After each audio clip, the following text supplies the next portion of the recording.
Ang pagpapala ng Panginoon ay sumaating lahat. Isang magandang umaga sa bawat isa. Ito naman yung araw ng linggo na kung saan tayo ay nagkakatipon-tipon sa ating panambahan. Tayo muling mag-aaral ng mensahe ng Panginoon patungkol sa atin na kanyang kawan. Ang sabi niya dito sa Mateo, Kabanata 16, talatang 21 hanggang 27, ganito ang pagkakasabi. Mula noon ay pinaalam na ni Jesus ang kanyang mga alagad ang mangyayari sa kanya. Sinabi niya, dapat akong magtungo sa Jerusalem at magdanas ng maraming hirap sa kamay ng mga pinuno ng bayan. Ang mga punong pari at mga tagapagturo ng kautusan, ako'y papatayin, ngunit sa ikatlong araw muling mabubuhay. Dinala siya ni Pedro sa isang tabi at sinimulang pagalitan. Panginoon, huwag mo nawang itulot ng Diyos kailanmay hindi yan mangyayari sa inyo. Ngunit hinarap siya ni Jesus at sinabi, umalis ka sa harap ko, Satanas, hadlang ka sa aking landas. Ang iniisip mo ay hindi sa Diyos kundi sa tao. Sinabi ni Jesus kanyang mga alagad, ang sinumang nagnanais sumunod sa akin ay kinakailangang itakwil niya ang kanyang sarili, pasanin ang kanyang krus at sumunod sa akin. Ang naghahangad na magligtas ng kanyang buhay ay mawawalan nito, ngunit ang mawawalan ng kanyang buhay alang-alang sa akin ay magkakamit nito. Sapagkat ano ba ang mapapala ng isang tao, makamtan man niya ang buong daigdig, ngunit mapapahamak naman ang kanyang sarili. Ano bang may babayad ng isang tao para mabawi niya ang kanyang buhay? Sapagkat darating ang anak ng tao na kasama ang kanyang mga anghel at taglay ang dakilang kapangyarihan ng kanyang ama. Sa panahong iyo'y gagantimpalaan niya ang bawat tao ayon sa ginawa ito. Tayo manalangin, ang pagpapala ng Panginoon ang aming hinihingi sa iyo. Dalangin po namin na ikaw, Panginoon, ang siyang gumabay, magpala sa bawat isang anak mo. Ayan mo, Panginoon, na ang Banal Espiritu ang siyang magbigay ng kaliwanagan, magbigay ng kapahayagan, magbigay ng kaunawaan, Panginoon. Higit sa lahat, magbigay ng pagnanais na masunod ang lahat ng aming mapag-aaralan tungkol sa iyong salita. Dalangin namin na yan mo, na bendisyonan mo, Panginoon. Ang oras na to, lukuban mo, Panginoon, ang iyong lingkod, itago mo sa iyong likuran at mangyari ang kalooban mo sa oras na to. Sa pangalan na ay Panginoon Jesus po ang aming dalangin. Amen. Ang ating pag-aaralan, pinamagatan natin, mga paraan upang masunod ang kalooban ng Diyos. Alam naman natin na simula nung tinanggap natin ang Panginoon bilang tagapagligtas, nagbago na yung ating kaurian, nagbago yung ating kagustuhan, nagbago yung ating patutunguhan. At ito'y walang iba kundi yung kalooban ng Panginoon. Katunayan, ginawa niya ng paraan paano mangyari ito, ginawa niya ng paraan na ito'y maging posible.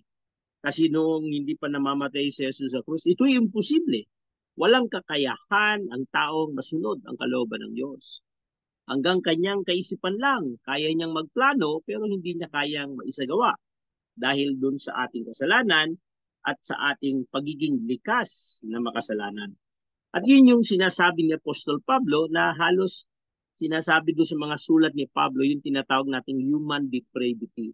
Walang kakayahan ang tao na sumunod sa Diyos, gawin ang gusto ng Diyos. Kasi makita natin, yung, yung mismong sa loob ng katawan ng tao na kasalanan ay patuloy na nagkakasala, patuloy na alipin, yung tinatawag na alipin ng kasalanan. Na sabi niya lagi doon, ang sinusunod nyo ay yung kagustuhan ng kasalanan. Alipin kayo ng kasalanan. Pag sinabing alipin, walang kakayahan, walang kalayaan. At yun yung ating kalagayan. Kaya imposibleng masunod ang kalooban ng Diyos. Kaya lang, sa panahon ng pagkatapos mamatay ni Jesus sa krus, meron ng kakayahan na masunod. Pero hindi ganun kadali na masunod ang kalooban ng Diyos. Katunayan, ito'y isang mabigat na labanan. Ito'y isang mabigat na na takbuhin bilang isang taong nakapasok sa tipan.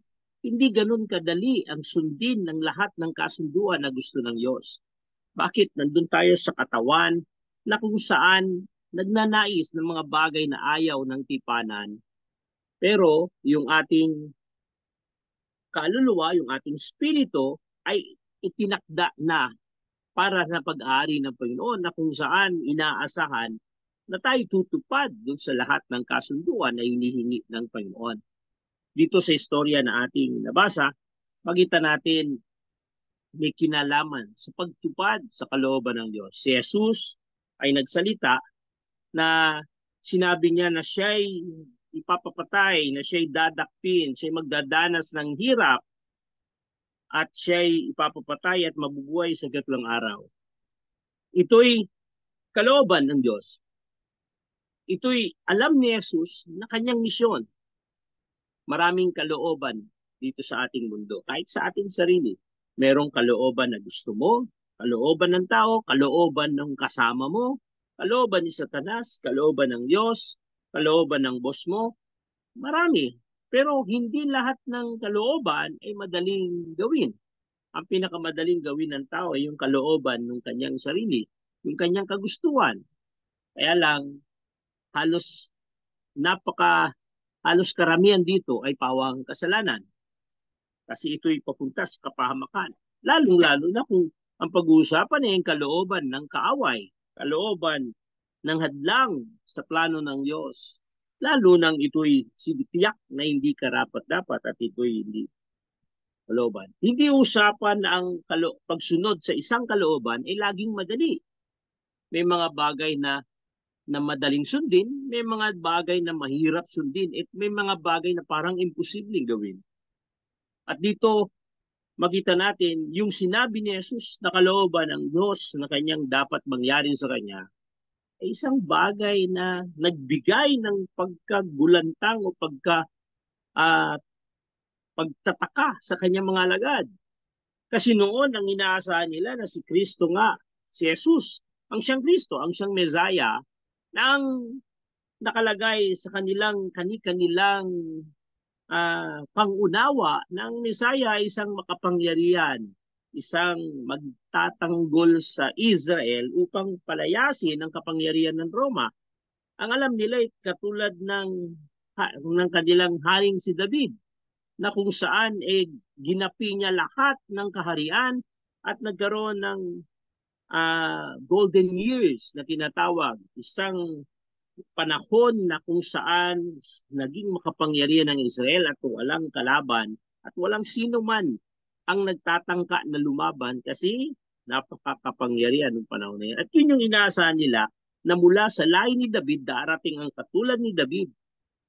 Subalit dito, yung sinabi ni Jesus na siya'y mamamatay, ito yung kalooban ng Diyos. Ang plano ng Diyos, ako'y mamatay, ako'y parusahan, ako'y idakpin, pero sa ikatlong araw ako'y mabubuhay. Mas lalong nakakapagtaka na paanong mabubuhay ang isang patay na hindi pa nangyayari noon. Maliban lang doon sa mga ginawa ni Jesus na milagro, pero yung hinuhay niya ay muli ring mamamatay. Kaya dito pa lang makita natin yung malaking kaibahan na ng lahat ng kalooban at kaibahan ng pagsunod sa anumang naitakda, anumang kautusan. Lalo na kung pag-uusapan natin kung ito'y kautusan mula sa isang boss, isang mataas na posisyon, madali sundin to. Katulad ng kautusan ng hari, no? Kautusan ng pinuno, kautusan ng boss mo, madaling sundin to. Pero minsan kapag ito'y mali, bagamat mas marami ang sumusunod kahit na ito'y mali, pero may mga tao rin na iilan na siyang umahadlang kung alam niyang ito'y mali. Kaya kadalasan nagiging kalaban siya ng kanyang boss. Ito'y pinag-uusapan natin yung mga bagay na nakikita. Paano na kapag yung kautusan ng isang taong hindi mo pa nakita, hindi mo pa nakasama, ito yung walang iba kundi ang Diyos na siyang hindi nakikita, mas mahirap sumunod. Mas mahirap gawin. Kaya nga, dito makita natin, napakahalaga na maintindihan natin paano kung susunod sa kalooban ng Diyos kung gayong una, mahirap yung kanyang inuutos, taliwas dun sa sistema ng mundo na aking ginagaliwan. Pangalawa, hindi mo siya nakikita.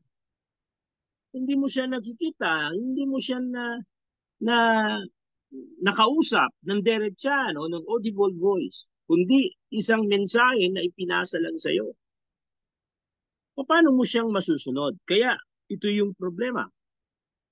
At makita natin nandito rin yung mga hadlang na siyang merong kumokontra kung kaya mo man sumunod, may kagustuhan kong sumunod, ito'y hinahadlangan sapagkat may tatlong makapangyarihan dito sa mundo na siyang umahadlang para masunod natin ang kalooban ng Diyos. Una, ang sistema ng mundo, yung worldliness. Sinabi ni Santiago ng pakikipagkaibigan dito ay pakikipag-away sa Diyos. Pangalawa, yung tinatawag nating evil forces, yung yung mga ginagawa ng mga spiritual realm, ng spiritual forces para ilayo tayo sa Diyos o gawin o bulagin tayo. Sinasabi sa 2 Corinthians 4:4 na binulag ng Diyos ng sanlibutan ito ang mga tao upang wag nilang makita ang kaliwanagan ni Kristo. At hindi lang yun, maging yung sinful nature na nasa loob ng katawan natin, isang malaking hadlang para mangyari ang kalooban ng Diyos. Kaya may tatlong bagay na gusto kong talakayin patungkol sa buhay ni Jesus. Tatlong bagay kung paano niyang nagawa na sumunod sa kagustuhan ng Diyos. Patunayan, dito sa Mark chapter 16, marami na ang nagpasimula dito ay yung marami na siyang napagaling, nangangaral na siya. Pagkatapos nung marami nang sumusunod sa kanya, tinanong niya si Pedro, sabi niya, Pedro, anong pagkakilala mo sa akin? Sabi ni Pedro, kayo po ang Kristo, ang anak ng Diyos na buhay. Sabi ni Jesus kay Pedro, mapalad ka Pedro kasi hindi tao nagsabi sa inyo kundi ang Diyos. Tapos mamaya makita natin, yung sa text natin, iba naman ang sinabi ni Jesus na isa yun sa pag-aaralan natin. At dito nakapasok sa isang kapitulo yung pangyayari kung paano na-receive ni Pedro yung kapayagan mula sa Diyos. At maya-maya natanggap niya ang isang rebuke mula sa Panginoon na tinawag siyang Satanas sapagkat boses ni Satanas ang narinig ni Jesus mula kay Pedro sa ngadlang. Kaya una, makita natin yung paano nating masunod ang kalooban ng Diyos. Kagaya ng ginawa ni Jesus, paano masunod? Ang una, mataas na kagustuhan na ito'y maganap. Yung hindi mo lang gustong gawin, kundi gustong gawin. Magkaiba yung gustong gawin sa gustong gawin. Yung gustong gawin, yun yung iyong parang passion, no? Hindi mo kailangang iutos to. Basta't ito'y ka-desire mo, ito'y kagustuhan mo, hindi kailangang iutos sa ito. Kusa mong ginagawa ito. Pero kung ito'y utos lamang na kailangan mo lang mag-comply, kasama mo, kaya mo ito ginagawa, ay dahil sa ito'y kailangan lang gawin. Ito'y for compliance. Ito'y para lang to please man. Ginagawa mo yun kasi yun, wala kang choices. Kailangan mong gawin yun. Kagaya nung isang chain smoker na nasa ospital, doktor, chain smoker siya.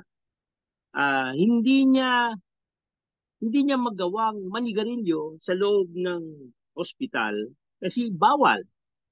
Pero gustong-gusto niya. Kaya pinapakita niya sa tao na hindi siya ninigarilyo. Pero pag nag-break time, agad siyang lalabas para makapagsigarilyo. Pipilitin niya yung sarili niya Kumbaga parang pinipilit niya ang sarili niyang sumunod dun sa patakaran, pero kung tutusin, ayaw nung sa loob, nung puso niya. Kaya hindi lang, kaya nga ang pagsunod, kapag ang pagsunod, para lang dahil sa compliance o dahil sa ito yung may sasabihin yung ibang tao o para lang sa anumang bagay at hindi ganun kataas. Pag nanasa, hindi mo ito masusunod. Maraming utos ang Diyos na inilatag sa atin na siyang kabaliktaran ng sistema ng mundo na walang-wala. Halimbawa, wala sa sistema ng mundo ang ibigin mo ang iyong kaway, yung maging mapagbigay ka, yung magpakumbaba ka. Lahat yan wala sa sistema ng mundo. Pero yan ay mahigpit na pinag-uutos ng Panginoon sa kanyang mga anak. Hindi yan magagawa kung hindi mo kagustuhan na gawin yan. Hindi madali ang magpakumbaba. Pero sa oras na ito'y ginusto mo na, ito'y naging karakter mo na, hindi mo yun ginagawa kasi gusto mong sumunod. Kundi yun na ang iyong pagkakakilanlan. Yun ka na. Si Jesus hindi siya humble kasi gusto niyang turuan ng taong maging humble lang. Kundi yun siya. At dito sa pagsunod ni Jesus, yun yung gusto niya. Kaya nga sa Marcos, siya servant ang talagang pinakatema sa kanya eh. Kasi willing siyang sumunod. Handa siyang sumunod hanggang sa kagustuhan. Kaya dito, makita natin dito yung desire ng tao dun sa isang bagay, yun ang nagpapadali para matupad mo yung kalooban ng Diyos. Dapat i-desire. Kaya sinabi ng Panginoong Yesus na yung puso ng tao gagawin niyang laman, yung kanyang kautusan ipapasok niya sa puso ng tao. At kapag yun yung nangyari, hindi mo na kailangang ipabasa sa tao yung mga rules, kundi gustong-gusto niya nang gawin yon. At yun yung sinasabi lagi ni Pablo, ay ni David, doon sa kanyang mga sulat, na kasiyahan niya ang sumunod sa Diyos. At yun yung sinasabi ni Jesus, maging sa ilang talata, mamaya basahin natin, kaya yung word na desire, yung eagerness, ito yung bagay na kailangan. Halimbawa, yung pag-exercise. Maraming tao, alam na napakalaga ng pag-exercise at malaki na itutulong nito. Pero ilan ang tao na parang pag makakuha ng panahon ng break time, agad nag-exercise. Sinasamantala yung natitirang oras o yung bakanting oras para mag-exercise. Sa tingin ko, kakaunti ang taong ganoon. Pero alam natin na ang pag-exercise ay mahalaga. Yung pag-aaral, marami ang nagdi-design na matuto ng maraming bagay, lalo ngayon, nasa panahon tayo na wala ng bagay na hindi mo matututunan kasi dahil sa multimedia, dahil sa mga gadget, walang bagay na hindi mo matutunan. Pero kadalasan, nandyan yung mga bagay na dapat pag-aralan, pero wala tayong desire o mataas na kagustuhan na ito'y gawin. Kaya't kahit na ito'y gusto mo, hindi mangyayari to sa dami ng bagay na pwedeng mang-agaw nito. Hindi lang yun, yung parang mga dreams, mga planuhin natin sa buhay, yung mga naisin natin, yun lahat ng yun ay ilan. Pero ang Panginoong Yesus, makita natin dito na mula pagkabata, wala siyang ginawa kundi sundin ang kalooban ng Diyos. Katunayan, mula sa kanyang pagsilang, laging binabanggit ng author na nagsusulat ng gospel na natupad ang sinabi ng kautusan sa kanya kung saan siya isisilang, sa Bethlehem, saan siya isisilang, sa Sabsaban, sinong magiging magsisilang sa kanya, tapos yung pagpunta niya sa Egypt, lagi sinabi at natupad ang sinabi ng kautusan. Nandun pa lang siya sa pagiging sanggol, makita natin ang kanyang buhay ay laging nasa pagsunod at pagtupad sa kalooban ng Diyos. Hanggang nung siya'y lumaki, sabi niya ang ganda doon sa John chapter 4, no? Tingnan natin sa John chapter 4, verses 21. Pagkatapos ng babaeng Samaritana at dumating ang mga alagad, 31 pala, dumating ang mga alagad at Nagulat sila, kausap niya yung babae, pero yung babae ay tumakbo papunta sa kanilang lugar at pinamalita yung paghayag ni Jesus sa kanya na si Jesus ang Mesaya. Pagkatapos, eto yung sagot nila. Samantalang makailang ulit na sinabi ng mga alagad kay Jesus, Guro, kumain na kayo kasi nagdala sila ng pagkain. Sumagot si Jesus, ako'y may pagkain hindi ninyo nalalaman. Kaya't nagtanong-tanongan ang mga alagad, may nagdala kaya sa kanya ng pagkain? Sinabi sa kanila ni Jesus, ang pagkain ko ay ang tuparin ang kalooban ng pag nagsugo sa akin at tapusin ang pinapagawa niya sa akin. Hindi ba sinabi ninyo 4 na buwan pa, aniyan na? Sinasabi ko naman sa inyo, masdan ninyo ang mga bukid, hinog na ang trigo at tanda ng anihin. Ang mga umaani tumatanggap ng kabayaran at nagtitipon ng bunga para sa buhay na walang hanggan. Kaya't kapwa nagagalak ang nagtatanim at ang mga umaani. Ito ang kasabihang iba ang nagtanim at iba naman ang umaani. Sinugo ko kayo upang anihin ninyo ang itinanim ng iba at ibang naghirap dito at kayo naman ang umaani sa kanilang pinaghirapan. Okay, talakayin natin kasi yung iba malalim dito. Una, ipinapakita dito doon sa may verse 31 na yung kanyang kagustuhan, yung word na pagkain is desire, appetite, no? Yung kanyang appetite ay hindi mapapalitan dun sa konsepto na gawin ang kalooban ng Diyos, na ang tuparin niya ang mga pinapagawa sa kanya ng Ama. At yun yung kanyang desire. Kaya kahit mahirap, na kagaya dun sa una nating pamagat, na kagustuhan ito'y maganap, no?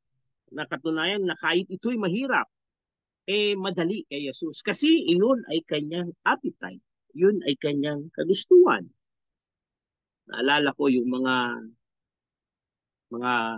lingkod ng Diyos dun sa Christian era, yung mga church fathers.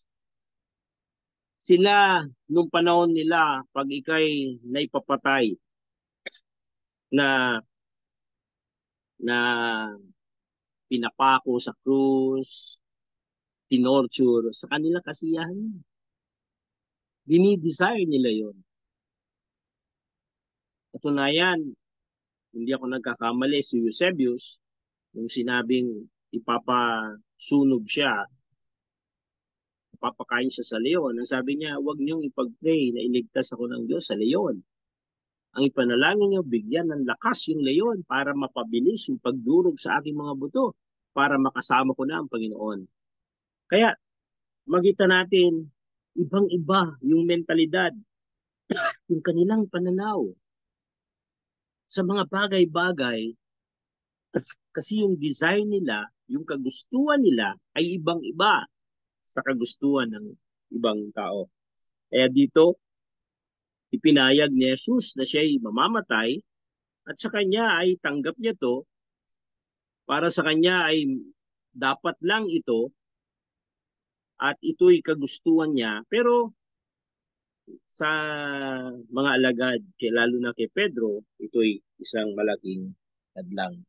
Kaya sa ating pagtatapos dun sa una nating pinag-uusapan, ano yung pagkatawag sa atin ng Panginoon? Saan ka tinawag? Anong kakayahan ang binigay sa iyo ng Panginoon para maglingkod sa Kanya? Ito yung ating ministry, yung gift. Kasi walang taong walang kakayahan. Walang tao na hindi kaya maglingkod.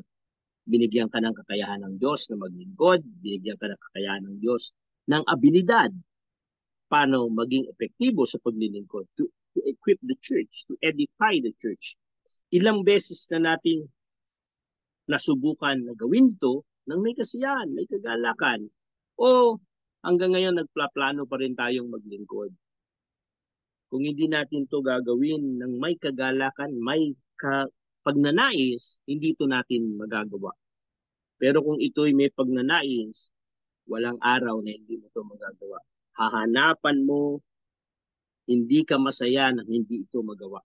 Kaya mga kapatid, ang pagsunod sa kalooban ng Diyos ay pinaplano at hinahasa ang tao. Merong level kasi ng maturity.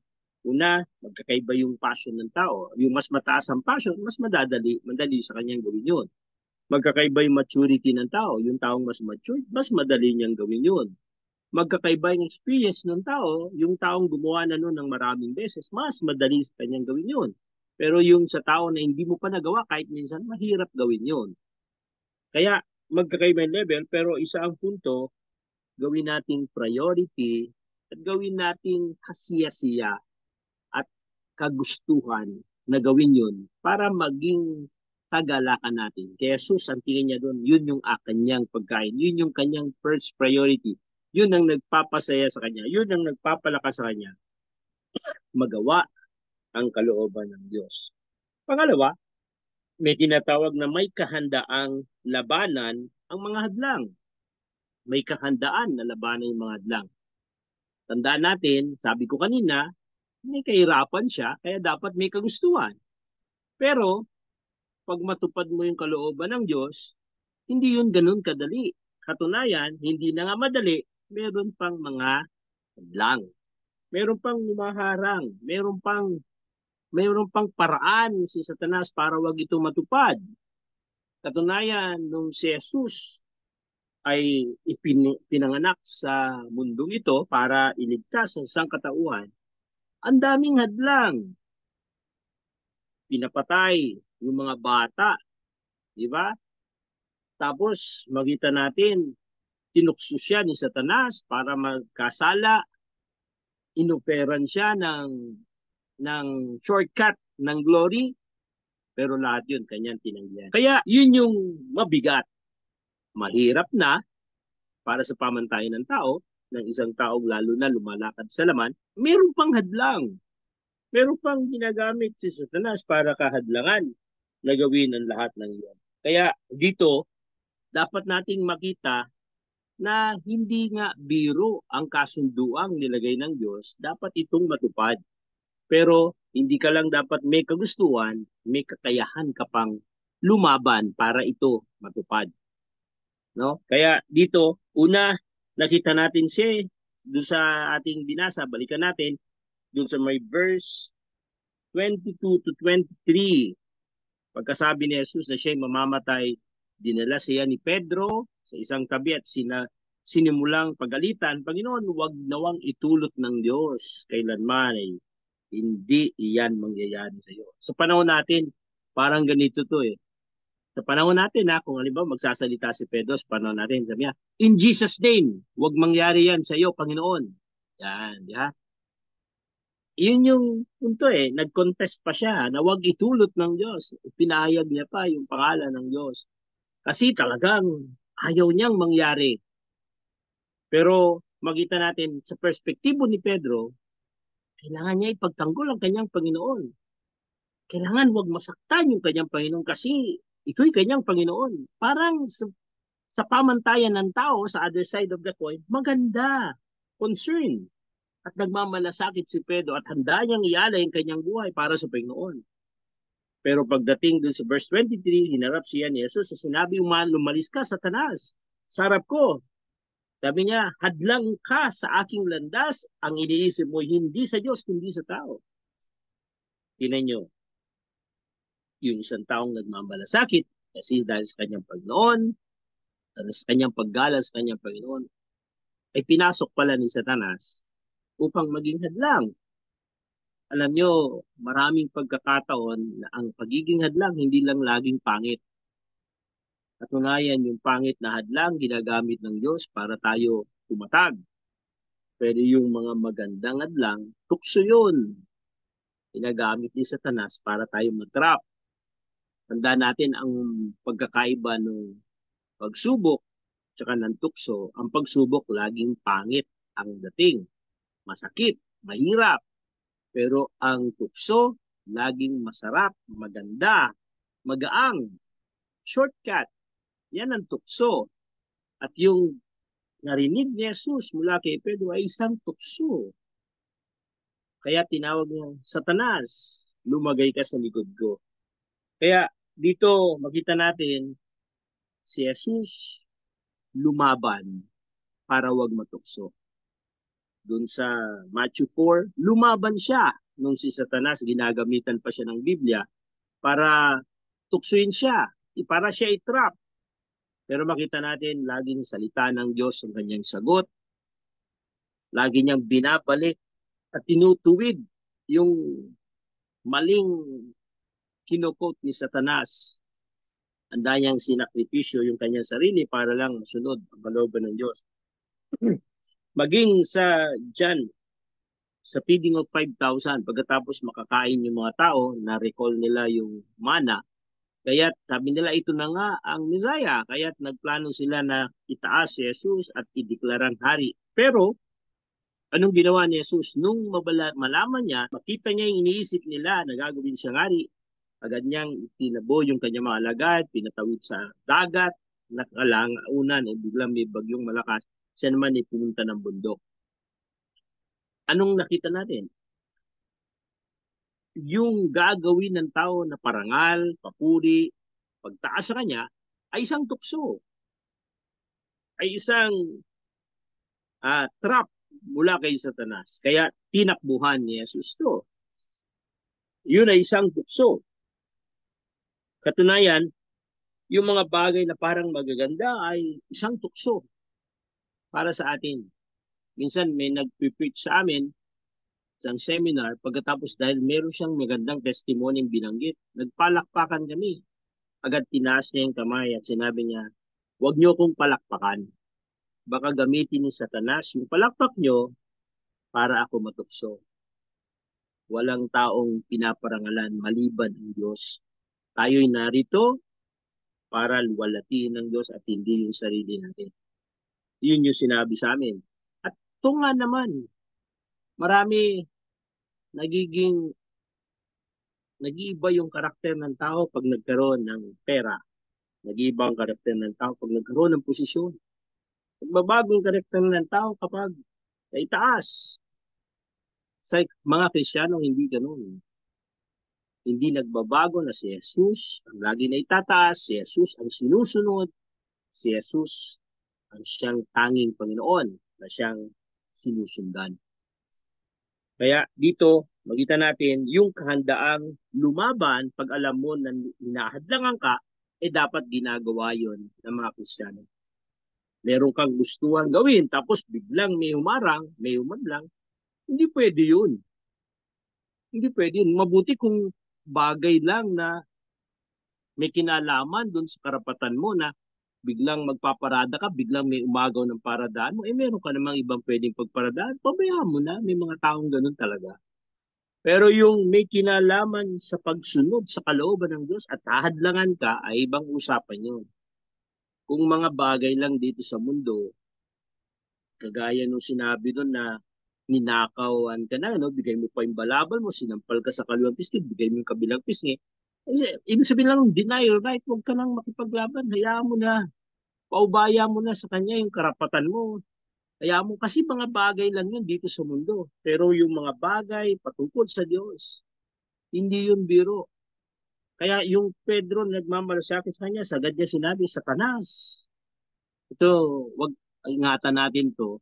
Pwedeng magpahayag ang Diyos sa atin para malaman ng tao yung salitang galing sa Diyos. Pero pwede rin palang gamitin ng Diyos yung salita natin para ibagsak yung taong kausap natin. Kaya dapat alam natin yung posisyon ng ating Diyos sa puso natin at sa puso ng mga taong kapatiran natin.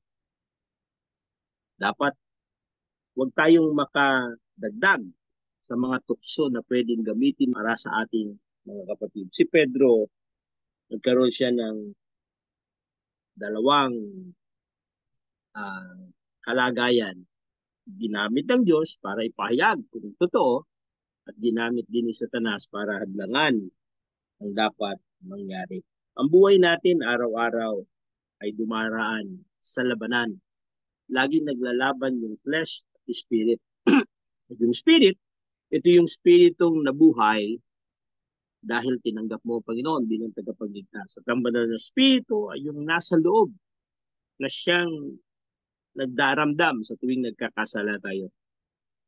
Pero yan yung gumagawa ng kakayahan para labanan yung lahat ng maling paraan na ginagawa natin. Siya yung nagtuturo sa atin araw-araw. Kaya ang pamumuhay ng tao, kapag lagi kang nakikinig sa Espiritu, magagawa mo ng madali ang plano ng Diyos. At mahadlangan mo, madidiscern mo kung ito'y tama o mali. Pero kapag nasa flesh ang tao, mali na, hindi niya pa nararamdaman. Kagaya si Jonah, yung bagyo, hindi niya nararamdaman. Lahat nag-aalala siya, natutulog kasi nasa flesh siya noon. Si Saul, nakita niya na nasa pagsuway siya, sinabi niya ng diretso ni Samuel sa kanya, pero hindi niya inintindi yun. Ang sagot niya pa kay Samuel, oo, nagkasala ko, pero pagbigyan mo muna na parangalan ako, yung itatayo yung aking rebulto, yung tropeyo ko.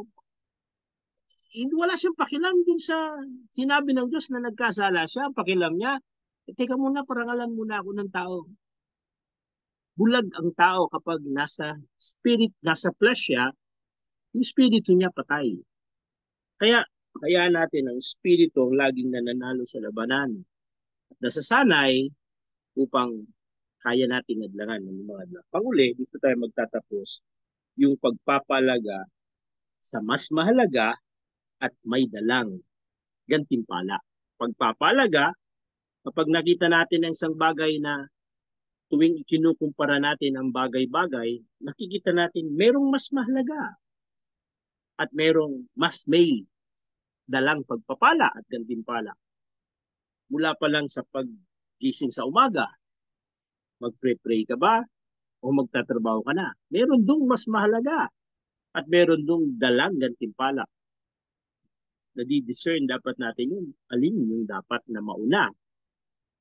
Pag ikay dumating sa senaryo na parang tinutukso, meron na naman yun. Gagawin ko ba to? O gagawin ko to? Alin dito yung mas mahalaga? Alin dito yung may dalang pagpapala?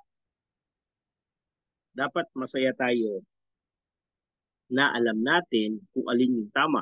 Basahin ko sa inyo yung sinabi dito. Sinabi ni Jesus sa kanyang mga alagad, ang sino mang nagnanais sumunod sa akin, ay kinakailangang itakwil niya ang kanyang sarili, pasanin ang kanyang krus, at sumunod sa akin. Merong kondisyon para sunod natin ang kalooban ng Panginoon.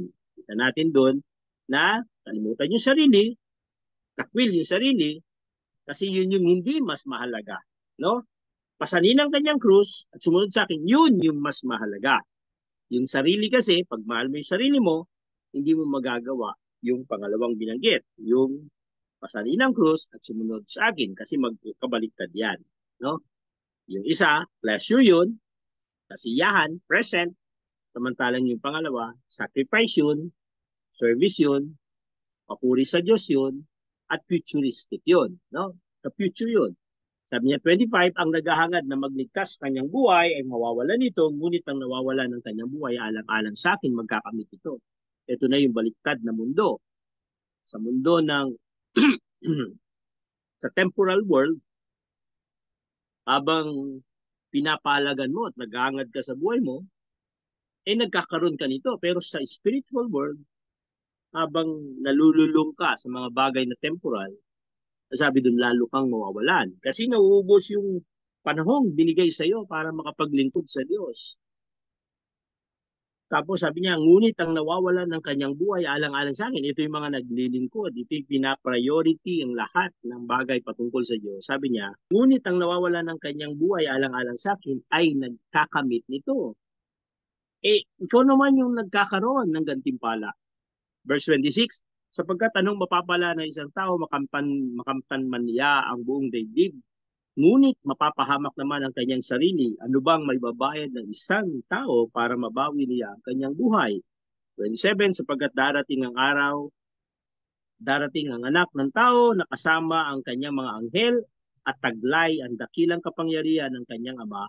Sa panahong iyo'y gagantimpalaan niya bawat tao ayon sa ginawa. Ito. Ito natin, kabuuan ng mga talatang ating binanggit. Una, inililinaw na merong mas mahalaga at merong hindi mahalaga. Pero kung ile-level natin yung usapan sa mga bagay na temporal, meron ding mahalaga at merong hindi mas mahalaga. Di ba? At makita natin yung mayayaman, yung mga negosyante, yung mga maunlad na tao, matatalinong tao, sila yung muunlad kasi alam nila i-priority yung mas mahalaga. Pero pag ang comparison na ay spiritual to spiritual, ganun din. May mahalaga at merong hindi mahalaga. Kaya may mga taong mas matured kaysa dun sa isang matured ay isang Kristiyano. Minsan, may mga nahuli na siyang nauna at may mga nauna na siyang nahuli. Bakit? Kasi marunong siyang mamili kung anong mas mahalaga. Kagaya ni Pablo, nung nakakilala siya pa yun, marami siyang in-overtaken sa larangan ng paglilingkod. Bakit? Yung buong buhay niya, itinalaga niya sa mas mahalaga. Tinuring niyang basura yung mga bagay na dati niyang buhay. Kaya, ganun din. Pero pag ang comparison ay yung bagay na temporal at bagay na spiritual, kahit yung pinakamahalaga sa temporal, hindi mo may kukumpara dun sa maliit na bagay sa spiritual. Sabi nga dun ang magbigay lang na isang malamig na tubig ay kikilalanin ng Diyos doon sa langit. Kasi anumang paglilingkod na ginagawa ng tao ay hindi makakalimutan pagdating sa Diyos. May dalang gantimpala. Anumang katagumpayan mo dito sa mundo ito, hindi ko naman sinasabing masama. Ang punto lang natin, kapag hindi na balance yung buhay natin, makita natin, magkakaproblema. Ang kagandahan sa Panginoon, hindi ang ibig sabihin ng paglilingkod sa Diyos mag-resign ka sa trabaho at pumunta ka sa templo at gawin parang mosque o parang gawin kang monk na ilalayo ka sa sibilisasyon at wala kang gagawin, manalangin. Hindi ganoon ang paglilingkod sa Diyos. Kahit nasa sibilisasyon ka, kahit nagtatrabaho ka, kahit nandun ka sa mga kasamaan mo, kahit ikay nasa field, nag-aaral, pwede mong gawing ma-priority ang Diyos sa mga bagay na yun. Isali mo lang ang kalwalatian ng Diyos sa lahat ng ginagawa mo. Isali mo lang yung plano ng Diyos na makatulong ka balang araw sa mga ginagawa mo. Yun ay isang uri ng spiritual na paglilingkod sa Diyos. Ang pagtatrabaho ay isang paglilingkod sa Diyos. Basta i-connect lang sa purpose, sa eternal purpose, doon sa heavenward purpose, heavenly purpose. At yun, mangyayari yung plano ng Diyos. Kaya mga kapatid, sa ating pagtatapos, napakalaga na makita natin ang ito'y labanan ng sistema. Sistema ng mundo, kabaliktaran ng sistema ng espiritu. Kaya tayo'y namimili sa araw-araw, piliin natin yung mas mahalaga. Si Jesus, pinili niya, marami siyang pinili.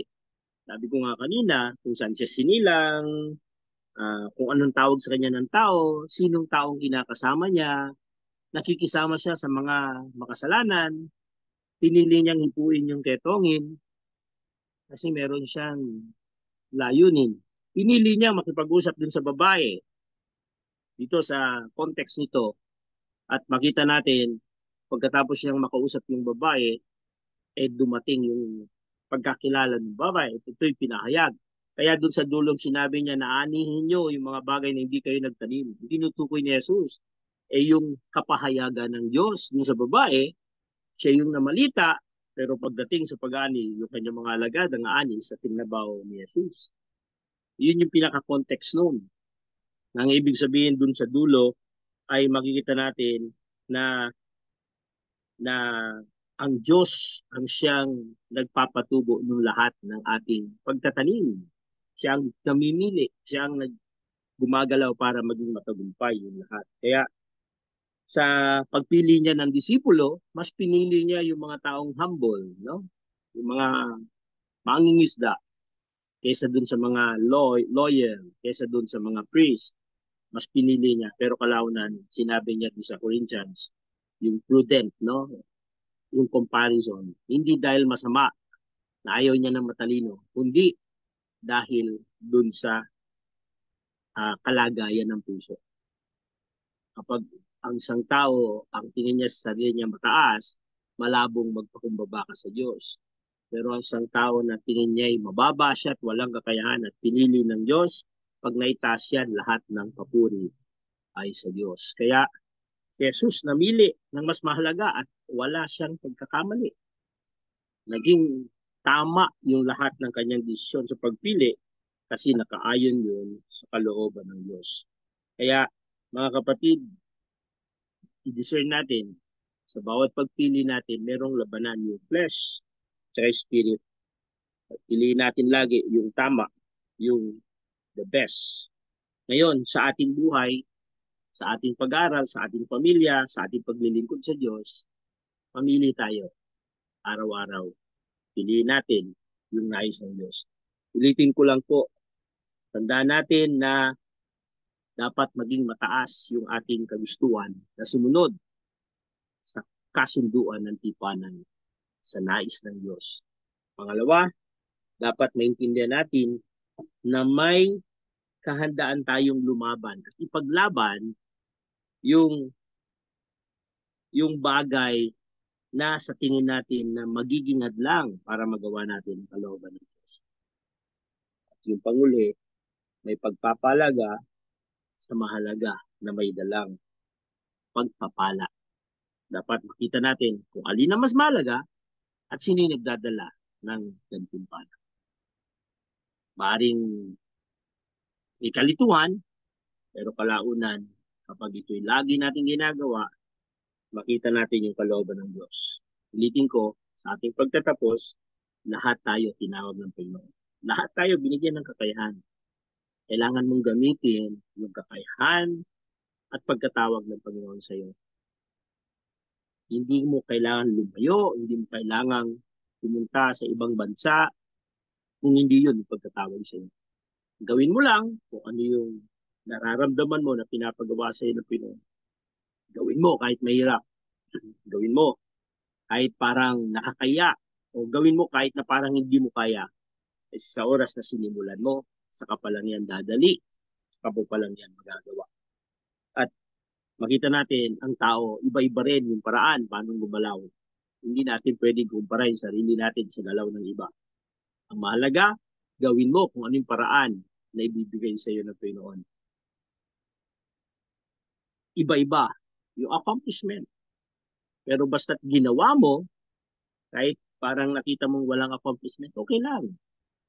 Kasi ang Panginoon ang nagbibigay ng lahat ng paraan at timing para mangyari ito.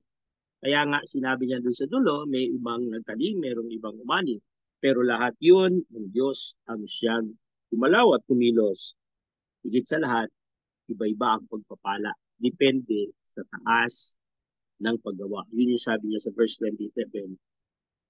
Hindi pa lang tayo ayon sa ating ginawa. Kaya mga kapatid, hindi kalugihan ang paglilingkod sa Diyos. Hindi kalugihan na naisin mong mangyari ang kalooban ng Diyos sa iyo.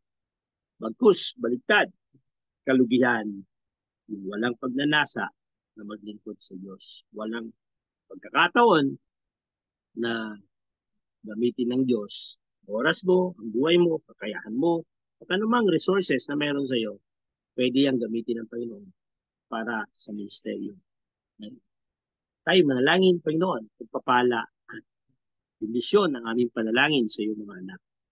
Panginoon, alam ko po na kung paano niyong tinawag ang bawat isa sa amin, naniniwala po kami na kaya niyo pang tawagin ang mga tao na naising maglingkod sa iyo. Panginoon, bigyan mo kaming kakayahan na gawin ang kalooban mo. Yamang tinipon mo kami sa iyong kawan, nilagay mo kami sa isang pastulan, at ikaw yung naglagay ng palatandaan o mga hakbang kung saan kami lalakad, kung saan kami tatahak. Dalangin po namin, huwag po kaming magkamali. Huwag po kaming magsawa na sumunod sa iyo.